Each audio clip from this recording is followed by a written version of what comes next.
الصلاۃ والسلام علیک یا رسول اللہ، الصلاۃ والسلام علیک یا اولاد رسول اللہ، الصلاۃ والسلام علیک یا ازواج رسول اللہ صلی اللہ تعالیٰ علیہ وآلہ وسلم۔ یہ حضرت اماں خدیجہ الکبریٰ رضی اللہ تعالیٰ عنہا کا مزار مبارک ہے جو جنت المعلیٰ مکہ شریف میں واقع ہے۔ یہ اگر نہ ہوتی تو رسول کریم صلی اللہ تعالیٰ علیہ وآلہ وسلم کو جو تکلیفیں پہنچائی جا رہی تھی یقیناً وہ برداشت نہ کر پاتے اگر گھر میں حضرت سیدہ جیسی خاتون ان کے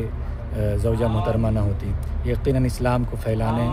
اور اس کو ہم تک پہنچانے میں حضرت خدیجہ الکبریٰ رضی اللہ تعالیٰ عنہا کا ایک نمایاں کردار ہے۔ غار حرا میں سرکار دو عالم صلی اللہ علیہ وسلم جب اللہ تبارک و تعالیٰ سے خاص گفتگو فرماتے تھے تو اس وقت حضرت سیدہ خدیجہ الکبریٰ رضی اللہ تعالیٰ عنہا رسول کریم صلی اللہ تعالیٰ علیہ وآلہ وسلم کا توشہ اس مکے کی سرزمین سے نکل کر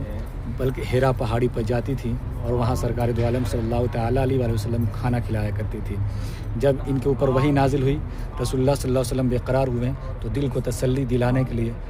حضرت خدیجہ الکبریٰ رضی اللہ تعالیٰ عنہا نے نمایاں کردار ادا کیا۔ رسول کریم صلی اللہ تعالیٰ علیہ وآلہ وسلم کی پیاری بیٹی حضرت فاطمہ الزہرا رضی اللہ تعالیٰ عنہا بھی انہی کے بطن پاک سے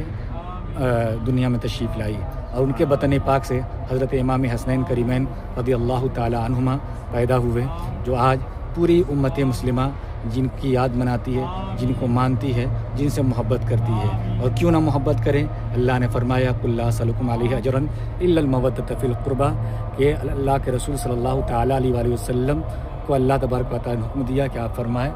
کہ قرابت داروں سے لوگ محبت کریں، تو لوگ اللہ کے رسول صلی اللہ تعالیٰ علیہ وآلہ وسلم کے قرابت داروں سے محبت کرتے ہیں۔ یہ حضرت اماں خدیجہ الکبریٰ رضی اللہ تعالیٰ عنہا کا مزار مبارک ہے اور آپ حضرات یہاں پر سلام پیش فرمائیں، فاتحہ پڑھیں